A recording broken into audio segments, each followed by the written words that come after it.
Olá, amigos! Sejam bem-vindos a mais um Entre Amigos.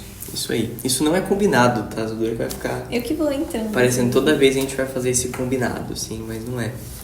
Hoje a gente vai falar sobre 5 coisas que nós fizemos no noivado e que nós te aconselhamos. O Arthur ainda vai melhorar esse título aí em cima, mas é sobre isso que a gente vai falar. Isso que é importante. O meu maior medo era chegar no dia do casamento e eu percebi que eu não tinha me preparado direito pra receber, enfim, o sacramento e viver bem aquele dia, né? Sei lá, chegar cansada, esgotada ou, enfim, meio dispersa. E acaba acontecendo isso mesmo durante esse momento de preparação. São muitas coisas pra gente resolver. Quando a gente começa a resolver, a gente pensa assim, não, é só fechar o salão, fotógrafo, vestido, aí você vai vendo todos os detalhes que envolvem um casamento. E é a tendência mesmo, a gente se perder ali no meio do caminho. A gente teve 1 ano e pouco, assim, 1 ano e alguns meses de noivado. E a gente preparou o casamento, assim, na prática mesmo, algo entre 5 e 6 meses, assim, né?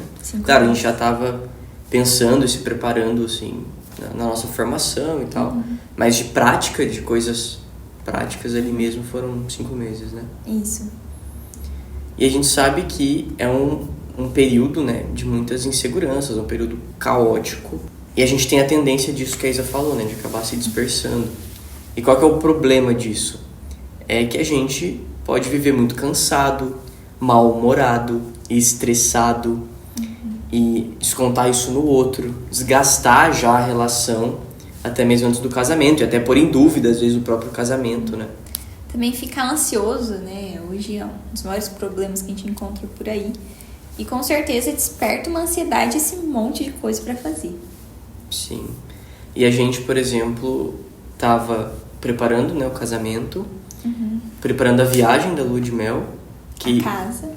A casa também, que a Isa... Eu já morava aqui, a Isa mudou pra cá. Mas assim, fazia 5 anos que eu não tirava umas férias mesmo, né, uma férias maior. Então, a gente tirou 23 dias depois do casamento.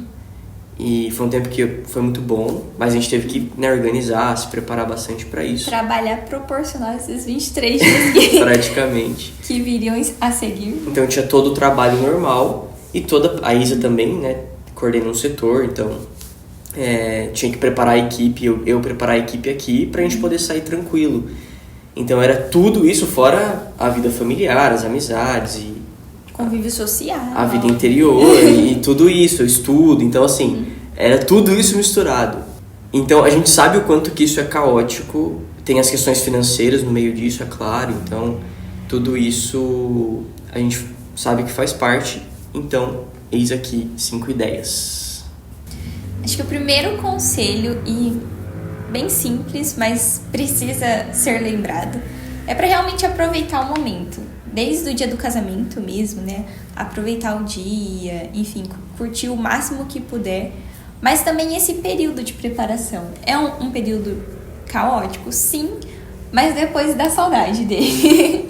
Então, de aproveitar mesmo. Hoje a gente vai sentar para fazer a lista dos convidados, hoje a gente vai ver a decoração do casamento. Tudo bem que é uma coisa que o homem, às vezes, não tá querendo pensar muito, mas vai ser só aquela vez. Então, assim, curtir esses momentos... Ainda que tenha muita coisa pra fazer, ainda que nós tenhamos muitas coisas pra resolver, acho que tá ali naquele momento, né? Tá por inteiro naquilo, e aí a gente consegue aproveitar muito mais. Então, tudo bem, tem muita coisa pra resolver, deixa ela de lado e vamos resolver aquilo, enfim, que tá pendente e aproveitar mesmo a companhia um do outro. Era tão gostoso, assim, a gente se encontrar pra resolver alguma coisa do casamento, né? E era até mais desculpas, assim, pra gente se ver mais vezes e estar mais junto e ficar mais tempo junto pra resolver as coisas do casamento. Sim, porque o tempo do noivado é um tempo pra ser santificado também, né? Não é só depois do casamento, mas a vida de solteiro, namoro... O dia do casamento, é o né? dia. Então, o noivado também é parte disso.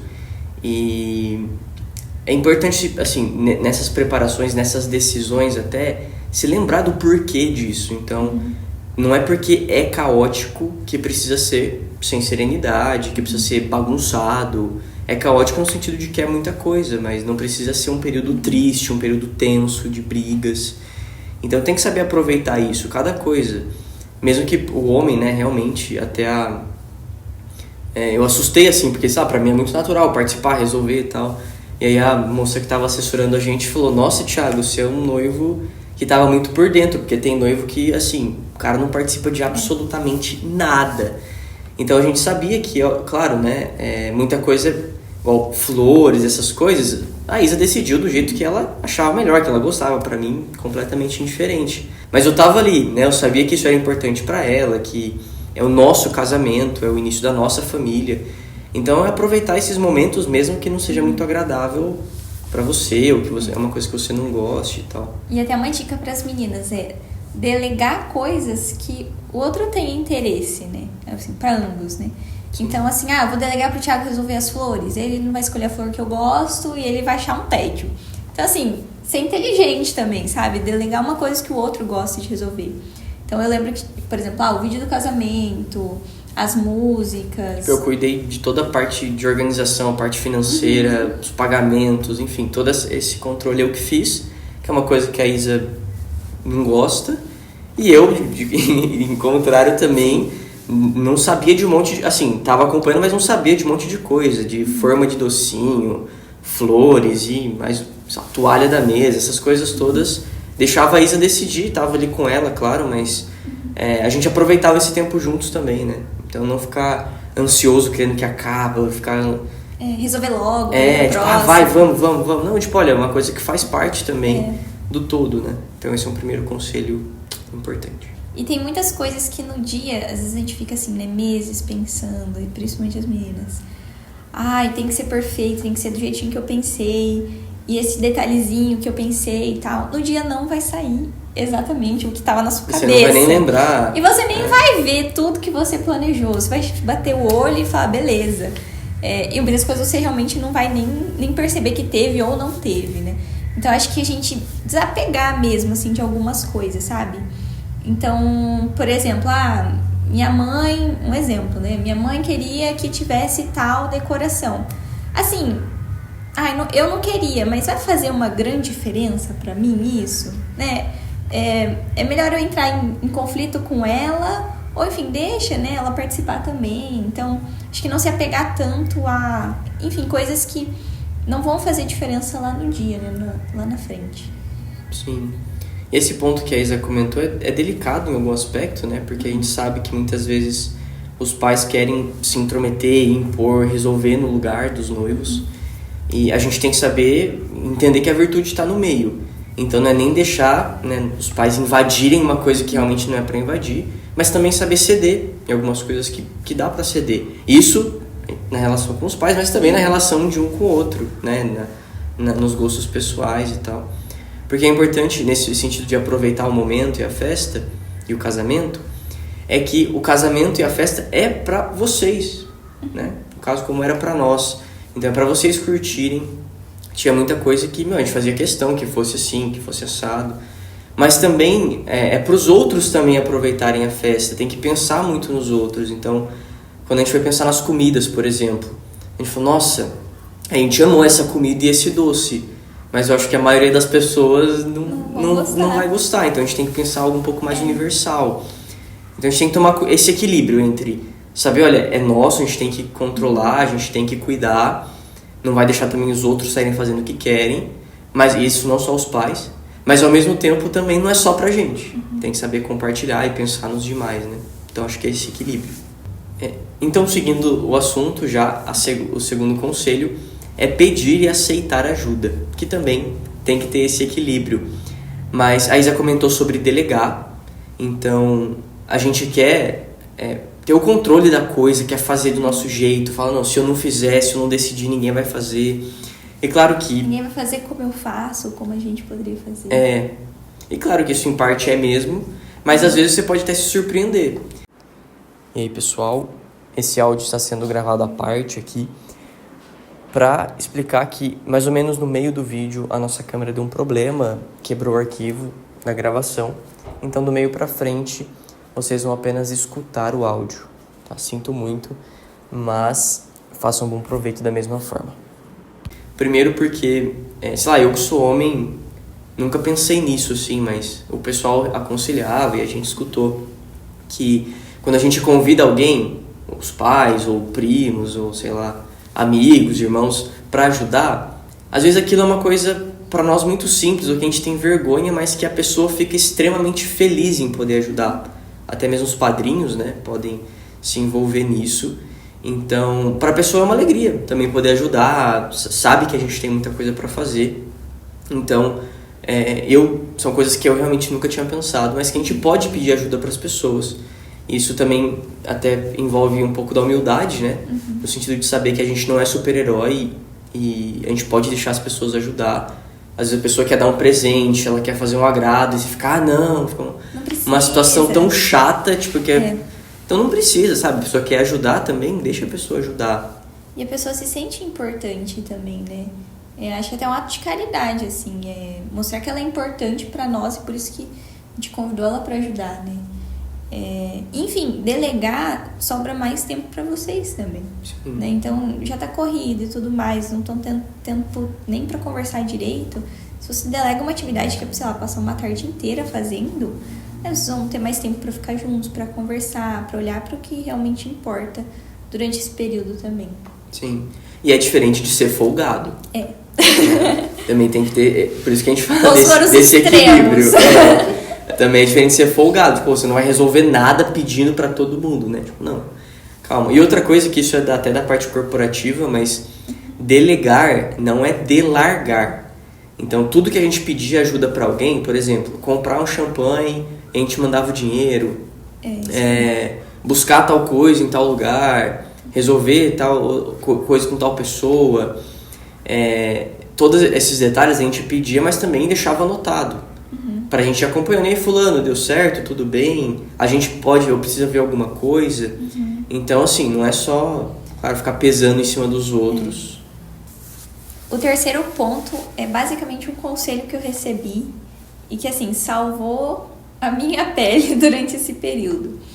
Então, uma amiga me falou assim, olha, Isa, não deixa cair 4 coisas. Se você deixar essas 4 coisas em pé, no dia do casamento você vai, assim, chegar tranquila, vai aproveitar, não vai chegar aquela noiva exausta que depois do casamento dorme 3 dias. Nossa, quantas pessoas já vou falar, né? Chega depois do casamento, na lua de mel, fica 3 dias seguidos dormindo, porque, assim, ficou exausta durante a preparação e durante o casamento, né? E eu ficava assim, pelo amor de Deus, não quero chegar assim. Então ela falou, segue esses 4 pontos e batata, vai dar certo. Então ela me falou, sono, que é uma coisa que a gente ignora facilmente. A gente acha até que é um luxo, né? Ai, não vou dormir, tem tanta coisa pra resolver. Mas não, a gente é humano, né? A gente tem que lembrar isso. Nós não somos anjos, né? Não somos super-heróis. Nós somos humanos. Então, o sono regulado, a alimentação, isso me ajudou muito também. Eu lembro que na época eu fui na nutricionista e nem foi por, tipo, questão estética e vestida, etc. Realmente, assim, eu preciso disso pra estar bem, né? Então, alimentação, exercício físico regulado e vida espiritual, né? Principalmente. Então, humano e divino, né? E a vida espiritual, as práticas de piedade, enfim, né? Que a gente tem o hábito de fazer, de ir à missa, rezar o terço, fazer oração mental, né? Conversa com Deus mesmo. Isso, assim, foram os pontos cruciais para que eu não pirasse, literalmente. E algumas coisas, aqui na verdade a gente tem que ter humildade também, de saber que, eu preciso disso, né? A própria atividade física, ela nos faz muito bem hormonalmente, fisicamente, e pode ser um momento para vocês até estarem juntos também, já que é tão difícil às vezes se encontrar e tal. Então, olha, e não tem desculpa, a gente não tem dinheiro, coloca um tênis, vai correr na praça, vai se alongar em algum lugar, enfim, isso aí não tem desculpa. E a vida espiritual também, né? Às vezes rezar o terço juntos, fazerem uma leitura ali de alguns minutos por dia de algum livro voltado para o matrimônio, para a família. São coisas simples, mas que podem e ajudam muito, sem dúvida. E eu, por exemplo, nos últimos 10, 15 dias, não estava conseguindo dormir bem.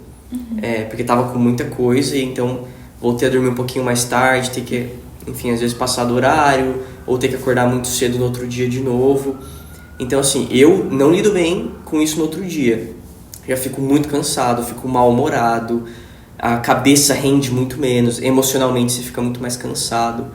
E às vezes você fica, ai meu Deus, acho que é cobrança espiritual, ou é, nossa, sei lá, eu nunca tive isso. Então, É só porque ele tinha perto do casamento. às vezes é só você dormir, entendeu? Às vezes tá faltando dormir um pouco mais. E um outro ponto também, foi chegando perto do casamento, acho que faltavam uns 30 dias. Me veio na cabeça assim, nossa, eu acho que eu tinha que fazer uma preparação espiritual mais forte pro casamento, né? Aí eu pensei, não, se eu seguir as práticas de piedade, né, que eu já me propus a fazer diariamente, né, que são os que a gente costuma fazer, é isso, não precisa inventar nenhuma moda, sabe? Vai lá na missa, reza o terço, faz as orações e boa, sabe? Não precisa também sair fora da vamos caixa. fazer 3 novenas, rezar o rosário e fazer um monte de jejum, tipo, não, essas coisas têm o seu valor, mas assim, a gente tem que ponderar isso e entender, olha, fazer às vezes, decidir uma coisa bem decidida, fazer o seu trabalho bem feito, também é uma forma de estar próximo de Deus, também é uma coisa que a gente pode oferecer para Deus, e não só ficar inventando um monte de coisa espiritual e acaba às vezes até mais atrapalhando do que ajudando. Assim. Às vezes chega lá no terceiro dia que você se propôs e já viu que é pesado e não vai dar conta. Sim. E é mais uma coisa que você vai estar se cobrando também. É isso, então dormir, se alimentar bem, fazer atividade física e manter aí a vida espiritual é uma coisa que vai até ajudar vocês a conseguir resolver tudo que precisa também, Exato. Sem dúvida. Com certeza vai ter muito mais energia, muito mais disposição, mais alegria para resolver as coisas que precisa. Isso aí. E um quarto ponto que eu também como homem nunca tinha pensado é o dia do namoro. Não sei se você já ouviu falar disso. Eu nunca tinha ouvido falar. Sensacional. A Isa fez um curso, né, de preparação para noivas, né? Foi. Para noivas. E aí surgiu essa ideia, né, de ter um dia do namoro. E esse dia do namoro não é para ficar de agarra-agarra, de sacanagem, não. É um dia do namoro para vocês tirarem um tempo para estarem juntos, né?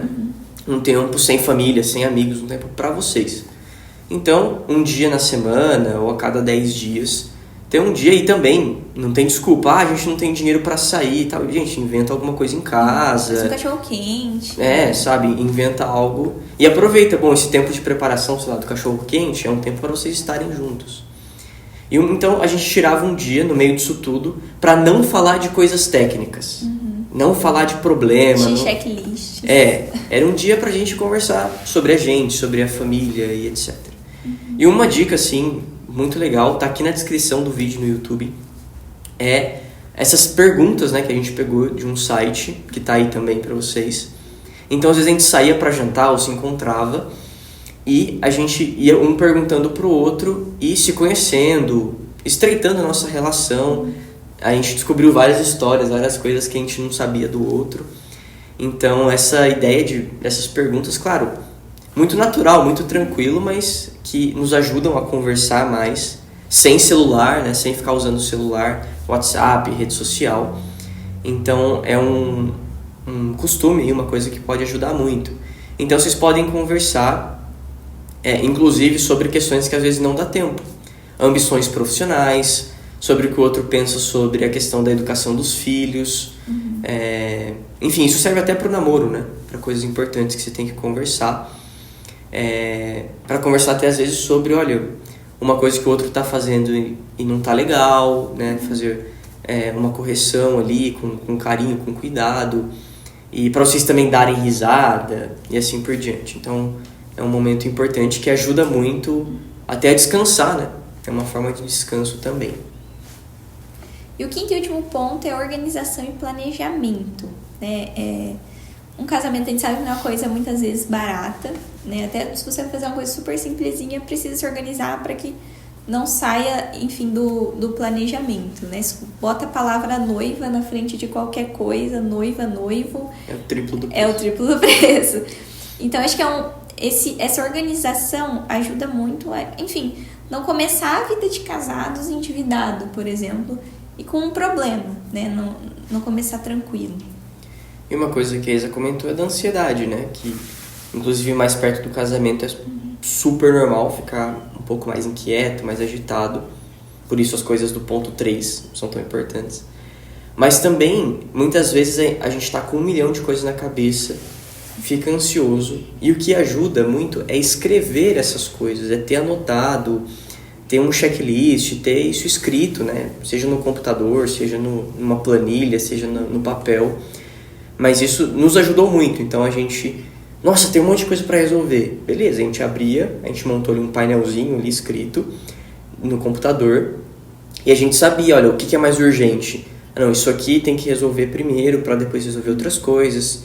Isso aqui é urgência para a Isa resolver essa semana. Isso aqui é urgência para o Thiago resolver essa semana. Isso aqui a gente não está conseguindo resolver. Vamos pedir ajuda para alguém? Então, tendo isso escrito, visual ali, no Word, no Excel, a gente usou o Notion, que é um aplicativo também de organização. Isso, nossa, ajuda, sim, muito. Até o prazo, tipo, olha, prazo de pagamento de tal coisa. Eu colocava no Notion. Então, eu deixava ali e ele apitava no dia que era para eu pagar e eu já sabia. Isso. Então, ou até a agenda do Google, enfim. Isso alivia, porque a gente tá com tudo na cabeça, né? Tá tudo aqui piscando, né? Ai, tem que resolver isso, tem que resolver aquilo. Acorda e dorme pensando nisso. E quando você tira da cabeça e põe no papel, põe no aplicativo, assim, dá uma aliviada, sabe? Tá ali, é só olhar e enfim, seguir. E o Thiago me ajudava muito nisso, porque eu queria resolver até os mínimos detalhes hoje, né? Então, eu queria ver a mesa e a cadeira que ia ter na nossa casa, a gente usar daqui 45 dias. Ele falava, meu bem, não precisa resolver isso hoje, a gente tem outras coisas mais importantes para resolver. Então ele me puxava e falava, isso não é importante agora, né? Até financeiramente, né? Claro, a gente tinha uma mesa de jantar simples já, né? E é super legal trocar a mesa de jantar, realmente a minha tava já um pouco velha e tal. Mas a gente tinha que pagar as coisas do casamento, as coisas da viagem antes. E a gente viajou para fora do Brasil, né? Então eu já sabia que lá a gente ia usar muito débito mesmo, a gente ia usar muito dinheiro para pagar ali. Então, às vezes o dinheiro da mesa a gente podia esperar e comprar depois da viagem. Então, esses pontos de organização e de ordem mesmo, porque ordem é dar prioridade. Então, é importante saber isso e que o outro compreender. Então, eu sabia que a Isa queria muito a mesa e a cadeira, mas ela tinha falado 2, 3 vezes que queria.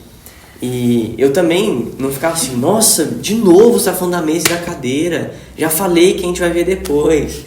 Também não, eu falo, lembra que a gente falou que vai ver a cadeira depois. E a Isa, às vezes, claro, né, ela queria a mesa e a cadeira, mas ela, verdade, tá bom, eu quero, mas vamos ver depois. Então é saber levar isso com leveza, com alegria e compreendendo o outro, tendo paciência com o outro, senão acaba realmente gerando muita discussão, muita coisa desnecessária e vocês mais uma vez perdem a atenção daquilo que é essencial, né? Ótimo. E um ponto importante dentro da organização e planejamento. Vocês têm que fazer uma festa que seja adequada para a circunstância e para a realidade de vocês. Então, eu cito de novo a situação dos pais, inclusive com os nossos pais, né? Os pais da Ismael a gente tem relação ótima, não teve nenhum problema, graças a Deus. Mas a gente sabe que às vezes o casal quer fazer uma festa para 100 pessoas e o pai quer fazer para 500. Fala, tudo bem, mas esse pai, ele vai ajudar a pagar isso porque a gente não tem condição?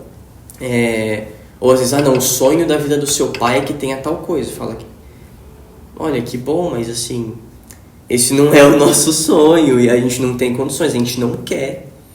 E muitas coisas a gente tem que lidar com desprendimento mesmo, né? Isso pra noiva normalmente acho que é mais difícil. Eu lembro até, a gente foi ver o convite do casamento e pra fazer aqueles relevos dourados, né, de hot stamp e tal, ia demorar muito e ia ficar tipo o dobro do preço. E eu falei, Isa, acho que por mim é dispensável, a gente pode pegar ele mais rápido e pagar muito mais barato. E a Isa queria o relevo dourado, mas ela falou, tá bom, tanto faz o relevo, a gente nem vai lembrar depois e a gente deixou passar. Então acho que lidar isso no desprendimento como uma virtude mesmo, né? A gente até brincava, mas era o sonho da minha vida. Tipo, putz, não deu certo a coisa. Era o sonho da minha vida. Queria tanto. A gente não queria, né? Só como brincadeira. Mas a gente tem que saber dosar isso, igual uma coisa que a gente decidiu foi o bar, que é os drinks mesmo, né? A gente queria, assim, muito, muito, muito, muito, muito, muito. Só que a gente não tinha planejado isso. Então a gente tinha coisas mais importantes para pagar, a gente queria aproveitar mais coisas na viagem, que aquele dinheiro a gente ia usar lá. E a gente queria convidar mais pessoas. E a gente fez a conta, né? Se a gente quer convidar mais esses 10 mais 10 amigos ou bar, era isso, né? A gente falou mais 10 amigos. Como já tinha cerveja, no caso, livre, a gente falou, é melhor ter os amigos do que ter o bar. E claro, a gente ficou até ali quase a última semana querendo põe, não põe e tal, mas aí a gente sempre pensando nisso, olha, o que a gente planejou e o que tá no nosso alcance. Daria pra gente pagar o bar, ou daria pra gente, sei lá, parcelar, negociar, enfim. Mas a gente preferiu ter mais amigos na festa do que colocar o bar. Que a gente chamou, inclusive chamou esses amigos em cima da hora. E foi super bacana a festa. Claro que um bar é legal, mas assim, ninguém sentiu falta na prática, né? Então são detalhes que fazem muita diferença. Sim. Então aqui a gente vai apresentar alguns livros que nos ajudaram também nessa preparação. O primeiro é Noivado e Casamento, de Dom Rafael Cifuentes. Ele foi um bispo do Rio e esse livro foi escrito para justamente o pessoal que dava formação de cursos de noivos e tudo mais ter como base. Ele fala desde o matrimônio como uma instituição natural até o sacramento, depois de educação dos filhos, enfim, é um livro muito completo e vale muito a pena ler. Isso aí. Um também que eu usei como preparação é o Lares Luminosos e Alegres, né, que é um livro do Tomás Melendo, mas é em cima da espiritualidade de São José Maria Escrivá para a família e para o matrimônio. Na verdade, essa é uma edição antiga, hoje tem uma capa nova aí, mas é muito bom. Em especial. Em Busca de Equilíbrio, esse livro é muito bom para ambos, mas principalmente para as mulheres. Ele fala como equilibrar a família, o projeto de vida, trabalho, nessa vida corrida que a gente tem, mas como tornar tudo isso muito leve, muito alegre e viver muito bem essas 3 coisas da nossa vida, né? É um livro muito especial, tenho um carinho muito grande por ele e vale a pena ler.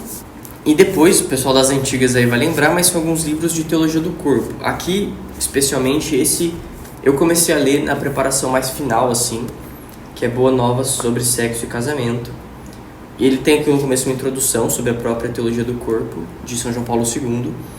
E é um livro para ler, é bom para ler perto do casamento e até no começo do casamento, tá? Não tanto antes.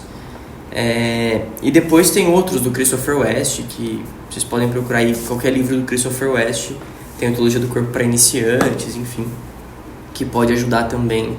Então, uma visão adequada, né, sobre o que é o matrimônio, sobre o que é o sexo e etc.